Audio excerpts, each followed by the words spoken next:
우리 분이엘 성가대 찬양 너무나 감사드립니다. 우리 옆에 계신 분들 앞뒤 전후자 한번 인사 한번 할까요? 우리 샬롬 샬롬, 우리 평안의 인사를 한번 나눠보겠습니다. 샬롬 샬롬.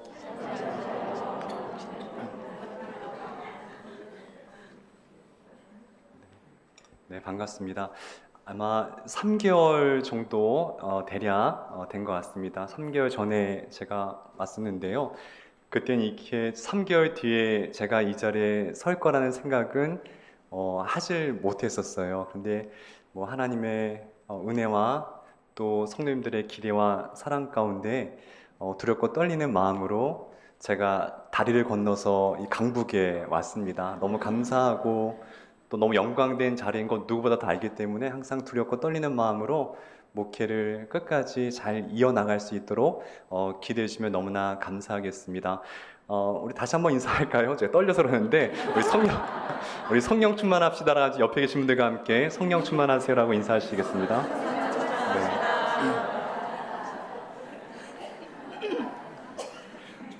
네덜란드의 화가 피터 브레겔이라는 화가가 계셨습니다. 제가 화면에 그림을 가졌는데요. 이 그림의 제목은 쾌락의 동산이라는 제목입니다. 그림 속에는 술에 취해서 자신의 본분을 잃어버린 사람들을 그렸는데요. 그 속에는 성을 지키는 기사, 농부, 학자, 이 세 사람이 자신이 붙들고 있어야 될 도구들을 떨어뜨린 채 욕망에 취해 비틀거리는 모습을 풍자한 것이었습니다. 피터 브레겔은 그 그림 밑에 아주 의미심장한 금언을 적어 놓았습니다. 바로 이런 글이었습니다. 미련한 자의 낙원은 지옥보다 더 위험하다. 미련한 자의 낙원은 지옥보다 더 위험하다. 무슨 얘기일까요? 쾌락에 빠져서 자신의 사명을 잃어버리게 될 때 오히려 그 쾌락은 지옥보다도 더 위험할 수 있다는 이야기일 것입니다. 오늘 저희가 나누고자 하는 이 주인공 삼손도 그러한 사람이지요. 여러분들, 삼손은 나시린이었습니다. 이 나시린은 구별된 자란 뜻인데요. 이 나시린은 세 가지를 하면은 안 되는 사람들입니다. 첫 번째는 무엇이냐면은 포도나무에서 생산되는 소산물을 먹어서는 안 됩니다. 우리는 포도주만 알고 있는데 그렇지가 않고요. 포도즙도 안 되고 건포도도 안 됩니다. 왜냐하면 중동의 뜨거운 날씨 가운데 포도즙이 열을 받으면 발효가 되기 때문에 그것이 술로 변하기 때문에 포도나무에서 생산되는 모든 것들은 먹어서는 안 되는 것이 나시린의 첫 번째 의무입니다. 두 번째는 무엇이냐? 부정한 것을 만져서는 안 됩니다. 이 부정한 것은 무엇이냐면 우리가 잘 알다시피 피, 사람의 시체, 동물의 사체 이런 것을 만져서는 안 됩니다. 그리고 마지막 세 번째는 우리가 너무 잘 아시는 거예요. 머리에 삭도를 대서는 안 됩니다. 머리카락을 자르면 안 되는 것이죠. 나시린이 지켜야 될 이 세 가지가 있는데 나시린 삼손, 사사 삼손은 이 지켜야 될 세 가지 모두를 지키지를 않습니다. 이 삼손이 블레셋 땅에서 벌어진 이 결혼식에 참여해서 결혼식 술을 진탕 먹고 거기서 또한 추태를 부리게 되고요. 또 자신이 사자를 죽이는데 그 죽인 사자 위에 꿀들이 이 벌을 모아놨는데 그거를 거리낌 없이 만져서 꿀을 먹기 시작합니다. 그리고 알다시피 삼손이 블레셋 여인 드릴라의 꿰매에 빠져가지고 자신의 머리에 삭도를 대고 말게 되는 것이죠. 하지 말아야 될 모든 것을 다 어긴 것이 바로 이런 삼손이었어요. 여러분들, 삼손이 특징이 무엇입니까? 엄청난 초월적인 힘을 가지고 있었어요. 하나님이 주신 능력이죠. 그가 얼마나 힘이 셌냐면은 당나귀 턱뼈로 1000명의 블레셋 군사를 무찌를 수 있을 정도로 강력한 힘을 가지고 있었습니다. 자, 그런데 성경을 유심히 보게 되면 제가 그림에도 갖고 왔지만 삼손이 당나귀 턱뼈를 가지고 있는데 이 당나귀 뼈는 죽은 지 얼마 안 된 당나귀였습니다. 제가 다른 버전의 성경을 한번 읽어드릴게요. 마침 거기에 죽은 지 얼마 안 되는 당나귀 턱뼈가 하나 있었다. 삼손은 그것을 집어들고 휘둘러서 1000명이나 죽이고는 자, 죽은 지 얼만 당나귀 뼈에는 뭐가 묻어 있었을까요? 피가 묻어 있었겠죠. 만지면 안 되는 것이었어요.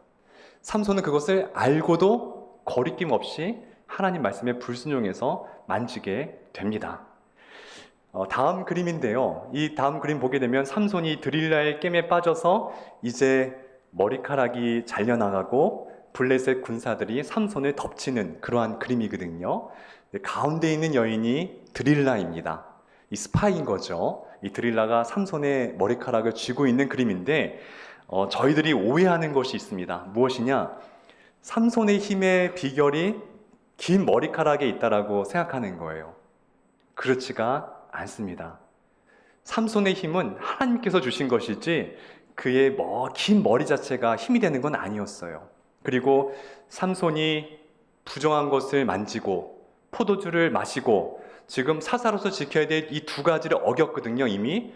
그리고 간당간당하게 지금 사사 역할을 감당하고 있는 찰나에 마지막 지켜야 될 이 머리카락을 지키지 못했기 때문에 하나님의 영이 떠나간 것이었어요. 실례로 이제 우리 악기 하시는 우리 현악기 하시는 분들 연주하다가 왜 현이 끊어질 수 있잖아요. 근데 제가 어떤 영상 보니까 하나의 현이 남겨질 때까지 연주해서 포기하지 않고 멋지게 연주를 마치는 영상을 제가 보았거든요. 마찬가지예요. 지금 삼손이 하나님 말씀을 어겨서 영적인 현이 하나가 끊어집니다. 또 그가 이제 부정한 것을 만지면서 그의 두 번째 영적인 현이 끊어졌어요. 그래도 남아있는 현 하나로 그는 영적인 사사를 영위하며 지켜갈 수가 있었는데 마지막 머리카락까지 잘리게 되자 남아있던 마지막 영적인 현이 끊어진 것이었어요. 그러자 더 이상 사사로서의 능력을 발휘할 수 없게 되었다는 것입니다.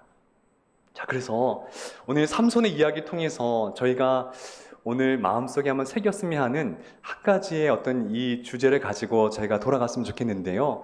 그것은 무엇이냐면은 우리의 진짜 인생의 위협은 외부의 적, 이 블레셋과 같은 세상의 블레셋이 아니라 내면의 적, 영적인 타락을 조심해야 한다라는 것이에요. 삼손이 넘어진 것은 외부의 적이 아니었어요. 블레셋의 군사력 때문에 넘어진 것이 아니었습니다.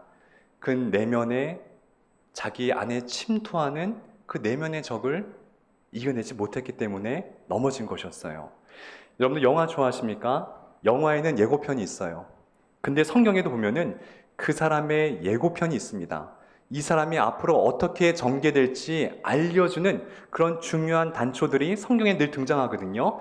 자, 삼손을 제가 한번 예로 들겠습니다.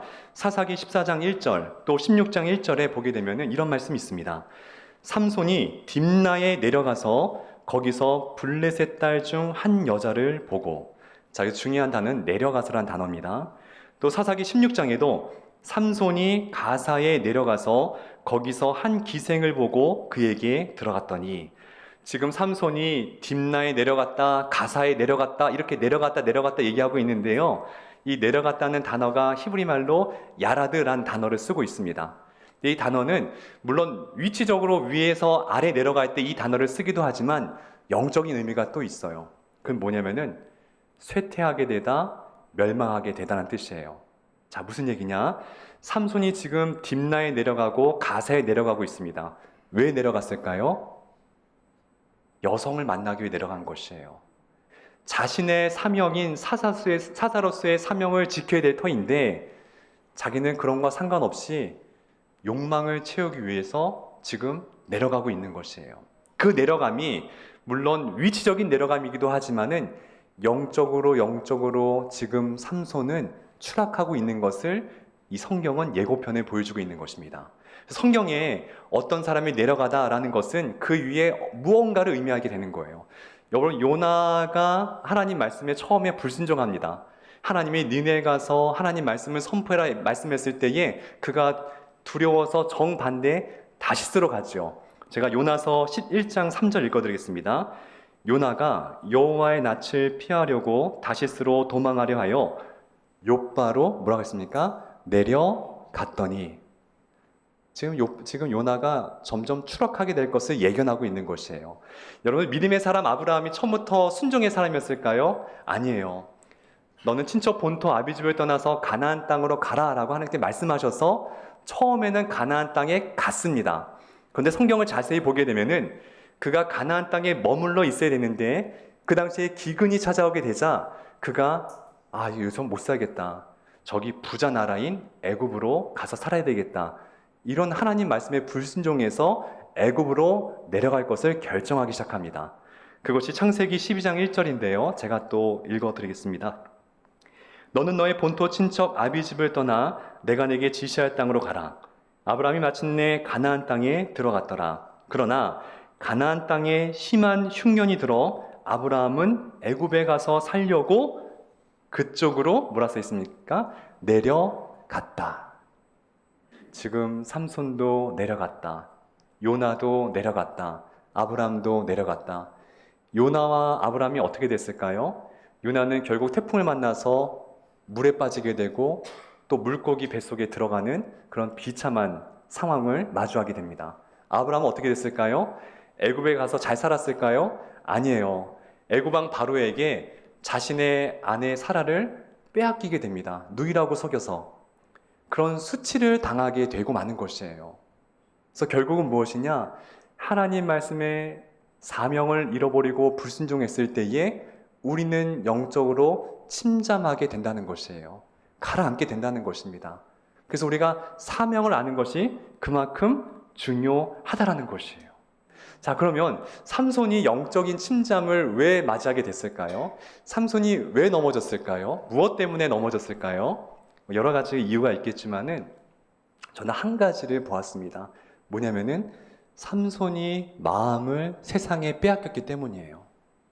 여러분들, 마음 빼앗기면은 다 빼앗기는 것입니다. 내가 아무리 모든 걸 지키고 있고 내가 형식적으로 예배드리고 있고 내가 형식적으로 바른 생활을 한다 할지라도 내 마음이 콩밭에 가 있으면은 이미 다 빼앗긴 것과 마찬가지예요. 하나님과 사단은 마음을 빼앗으면 이긴다는 것을 알기 때문에 다 하나님도 우리에게 마음을 원하시고 사단도 우리의 마음을 뺏으려고 혈안이 되어 있다는 것이에요. 마가복음 12장 30절에 이런 말씀이 있는데요. 같이 한번 읽어볼까요? 중요한 말씀이어서 한번 읽어보겠습니다. 시작. 내 마음을 다하고 목숨을 다하고 뜻을 다하고 힘을 다하여 주 너희 하나님을 사랑하라 하신 것이요. 하나님이 저희들에게 하신 말씀 가운데 중요한 것은 너 마음을 다해서 하나님 사랑이라고 말씀하셨어요. 근데 여러분들, 하나님께서 우리에게 물질을 원하실 때는 11조 10분의 1만 원하시지만은 마음에 있어서는 전부를 원하십니다. 근데 사단도 마찬가지예요. 지금 성경에 삼손의 그 마음을 빼앗은 사람이 이 드릴라거든요. 이 드릴 영적으로 이제 악한 영을 의미하고 있어요. 드릴라가 삼손에게 어떻게 얘기하는지 아십니까? 사사기 16장 15절 말씀 또 한번 읽어볼까요? 시작. 드릴라가 삼손에게 이르되 당신의 마음이 내게 있지 아니하면서 당신이 어찌 나를 사랑한다 하느냐? 왜 나에게 마음을 주지 않느냐? 하나님도 우리에게 마음을 원하시고 사단도 우리의 마음을 뺏어가려고 노력한다는 것이에요. 하지만 결과는 다릅니다. 하나님께 우리의 마음을 드릴 때에 하나님은 저희에게 영생과 평안과 기쁨과 축복을 주시지만은 사단에게 마음 뺏겨버리면 삼소처럼 두 눈이 빼앗기게 되고 야라드, 아까처럼 멸망하고 쇠퇴하고 쇠락하는 그러한 인생을 살게 된다라는 것이에요. 그래서 우리가 가장 중요한 게 무엇이냐면은 하나님께 내 마음을 드리고 내 마음, 그 드린 마음을 날마다 지키며 하나님 말씀 속에 내 마음을 비춰보는 그러한 영적인 습관이 굉장히 중요하다는 것이에요. 제가 성경을 보면서 성경에서 정말 이 사람 불행하다, 정말 불행하다 한 사람이 몇 사람이 있어요. 그 중에 한 사람이 가룟 유다입니다. 하나님의 12제자라는 정말 이 역사 속에서 그런 축복을 누릴 수 있는 사람이 12명밖에 없었는데 가룟 유다가 그 한 사람이었거든요. 그런 그가 예수님을 팔게 돼요. 왜 그랬을까요? 마음 한 조각 때문이었어요. 요한복음 13장 2절 제가 읽어드릴게요. 마귀가 벌써 시몬의 아들 가롯 유다의 마음에 예수를 팔려는 생각을 넣었더라. 처음부터 유다가 예수님 팔려는 것이 아니었어요.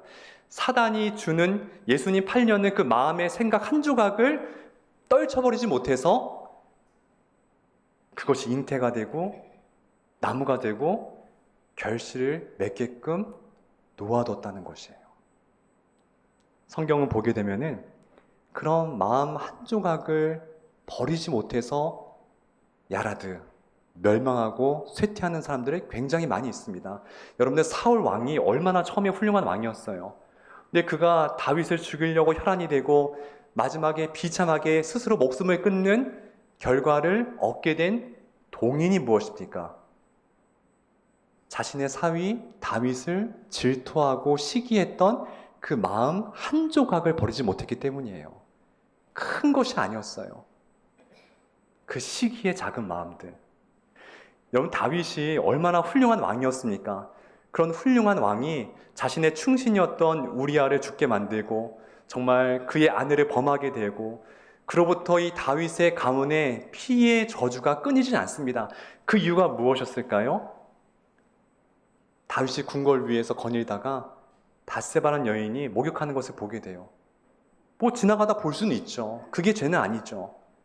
근데 마음속에 그 정욕의 한 조각의 마음을 품은 것이 그것이 10년 가운데 잉태하게 되고 그것이 열매를 맺게 되었다는 것이에요. 큰 것이 아니었다는 것이에요. 여러분들, 우리는요, 태산에 넘어지지 않습니다. 큰 것에 넘어지는 것이 아니에요. 작은 돌멩이에 넘어지는 것이에요. 근데 우리는 작은 돌멩이는 대수롭지 않게 여길 때가 종종 있다라는 것이죠. 그렇지가 않습니다. 진짜 중요한 것은 내 마음, 그 작은 한 조각의 마음이 누굴 향하고 있는지 날마다 말씀 속에서 비춰보는 작업이 굉장히 중요하다는 것이에요. 목사가 성경 말씀에 사랑하지 않는 말씀이 어디 있겠어요? 다 중요한 말씀이죠. 근데 제가 특별히 좋아하는 말씀이 몇 가지가 있는데 그 중에 한 가지가 잠언서 4장 21절 말씀이에요. 전 이 말씀을 제 마음속에 늘 새기며 살아가려고 노력하고 있는데 우리 신함의 성도님들도 그렇게 했으면 좋겠습니다. 같이 한번 읽어볼까요? 시작! 무릇 지킬 만한 것보다 내 마음을 지켜라. 생명의 근원이 이에서 남이니라. 아멘. 하나님께서 말씀하십니다. 무릇 지킬 만한 것이 있는데 너의 재물이 아니야. 무릇 지킬 만한 것이 있는데 너의 건강이 아니야. 무릇 지킬 만한 것이 있는데 너의 사업장도 아니야. 진짜 지켜야 될 것은 너의 마음이야. 생명의 모든 것이 여기에서 시작되는 거야. 날마다 하나님께서 우리에게 주신 말씀이에요. 마음이 그렇게 중요한 거예요. 마음을 지키면 하나님의 사랑을 충만하게 누릴 수가 있는 것이죠. 삼손이 하나님의 그 마음 한 조각 드리지 못하고 오히려 드릴라에게 그 마음이 빼앗겨서 결국 삼손은 두 눈이 빼앗기게 되고 맷돌을 돌리는 그러한 비참한 신세로 전락되게 됩니다. 사람들은 그런 삼손을 보면서 비운의 사사다, 실패한 사사다, 거봐라, 그렇게 욕망대로 살더니 잘 됐네, 이렇게 얘기를 할 수도 있을 것 같습니다. 근데 웬걸요?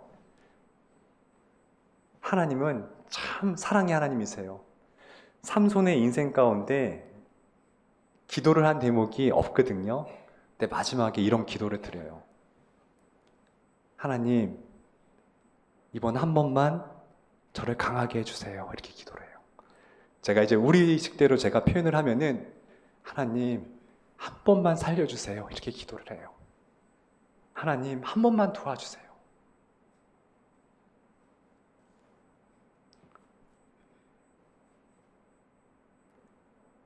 삼손은 이런 기도를 드릴 자격이 없었어요. 자기 욕망대로 살다가 먹고 싶은 거 다 먹고 하고 싶은 거 다 하고 그렇게 살면서 어떻게 자기가 하나님 앞에 이런 기도를 드릴 수가 있겠어요? 낯짝도 두껍지. 그런데 하나님이 그런 삼손의 기도를 받아주세요. 이게 하나님의 은혜라는 것이에요. 근데 삼손이 누군지 아세요? 바로 저예요. 그리고 여러분들이세요. 우리가 때로 부지불식간에 우리도 내 눈과 마음이 세상에 빼앗겨 살 때가 참 많이 있거든요. 하나님을 사랑하지만 한편으론 내가 주님을 떠나서 세상을 사랑하고 있는 우리 자신을 볼 때가 종종 있다라는 것이에요. 그리고 넘어져요. 그리고 아파해요. 그리고 뭔가 실패해요. 그리고 울면서 얘기하죠. 하나님, 나 한 번만 도와주세요. 나 한 번만 살려주세요. 근데 진짜 한 번만 그렇게 기도하셨습니까? 저는 안 그랬어요. 저는 이 한 번만이라는 이 말을 얼마나 많이 하고 살았는지 몰라요. 하나님 한 번만 도와주세요. 앞으로 잘할게요. 근데 하나님은 그런 양치기 소년 같은 저의 기도를 한 번도 외면한 적이 없어요. 여러분도 마찬가지일 거예요. 하나님은 기도하면 만나주세요. 기도하면 들어주세요. 우리가 어떤 상황에 있든 넘어졌든 내가 죄악된 길로 가다가 실패했든 다 괜찮아요. 넘어진 건 잘못된 게 아니에요. 그 상황에서 하나님께 꼭 붙으세요. 하나님, 한 번만 도와주세요. 나 한 번만 살려주세요. 하나님 반드시 응답해 주십니다. 사사기 마지막에 삼손의 얘기 가운데 굉장히 의미 있는 말씀이 등장해요. 사사기 16장 20절에 이렇게 써 있습니다. 그의 머리털이 밀린 후에 뭐라고 나옵니까? 다시 자라기 시작하니라. 무엇을 예고하는 말씀일까요? 떠나갔던 하나님의 은혜가 다시 찾아왔다는 거예요. 머리카락이 자라서 힘이 생긴 것이 아니라 하나님의 능력이 다시 삼손에게 찾아왔다는 것이에요. 히브리서 11장에는 명예의 전당이라 믿음의 명예장이라고 해요. 거기는 하나님께서 인정하는 사람만 들어갈 수가 있는 믿음장이거든요. 근데 거기 11장에 32절에 보니까는 누구의 이름이 있는지 아십니까? 삼손의 이름이 있어요. 같이 한번 읽어보겠습니다. 시작. 내가 무슨 말을 더하리요? 기드온, 바락, 삼손, 입다, 다윗 및 선지자들의 일을 말하려면 내게 시간이 부족하리로다. 우리 사람들은 삼손이 실패한 사다라고 평가했는데 하나님은 그렇게 여기지 아니하세요. 실패한 것처럼 보였지만은 하나님 앞에 충실하게 사명을 이룬 사사로 다윗처럼 또 사무엘과 동급으로 하나님의 명예 전당에 삼손을 올려주십니다. 다시 한번 말씀드릴게요. 넘어질 수 있어요. 실수할 수 있어요. 세상에 눈과 마음 뺏겨서 우리도 맷돌을 돌리는 그러한 신세처럼 살아갈 때가 있어요. 괜찮습니다. 그때 꼭 기도하세요. 하나님, 나 살려주세요. 나 도와주세요. 하나님 반드시 살려주실 것입니다. 그리고 도와주시고 회복시켜 주셔서 저희도 하늘나라 갔을 때에 하나님의 명예의 전당에 입성하는 그러한 축복이 저희들에게도 있게 될 것입니다. 그런 축복이 저와 여러분들에게 있기를 좋으신 예수님의 이름으로 축원하고 축복합니다.